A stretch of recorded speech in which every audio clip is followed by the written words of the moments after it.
Absolument ravie d'être là parce que je trouve que c'est toujours des moments privilégiés quand on peut mettre en majesté tout ce qui se passe sur l'audio et en particulier ce qui se passe sur le podcast natif qui est en plein bouillonnement. Donc très heureuse.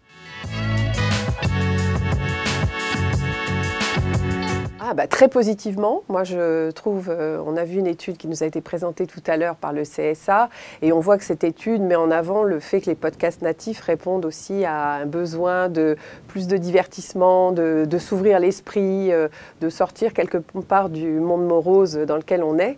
Et je suis convaincue que cette fonction-là, en fait, elle est clé. Et par rapport à un groupe comme Énergie, nous, on est notre ADN qui est vraiment ancré sur le divertissement, sur les grandes émotions qui fédèrent nos audiences.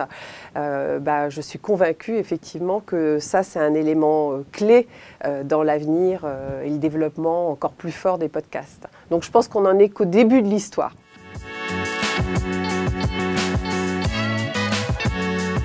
Plein de choses. J'ai trouvé l'étude CSA très riche. Moi, j'avais envie de rebondir à peu près sur tout.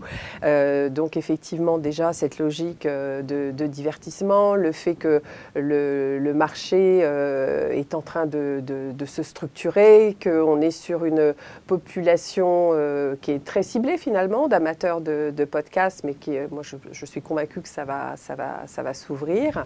Et puis, j'ai trouvé la table ronde à laquelle j'ai participé et celle après sur l'audience très riche et on voit qu'effectivement on est dans un marché qui est en train de se structurer tant d'un point de vue de l'organisation des contenus pour faciliter l'accès de tous ces contenus à nos publics que dans l'aspect publicitaire on voit que le marché il en est encore qu'à ses débuts même s'il est en plein boom, on a une progression de 200% de l'audio digital mais entre 2019 et 2021, pour prendre des années pleines, mais c'est qu'un début.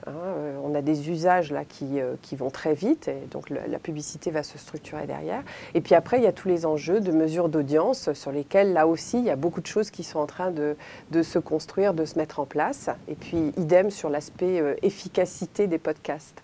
Donc, une grande richesse avec ce sentiment d'être dans un mouvement qui est en train de s'opérer et avec des contenus qui sont vraiment, pour moi, très riches, avec une logique d'attention et d'engagement qui est assez exceptionnelle. Et ça leur donne une qualité incroyable, à la fois par rapport à leur public et nous par rapport au marché publicitaire.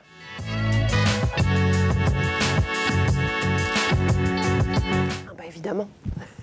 À l'an prochain. Merci.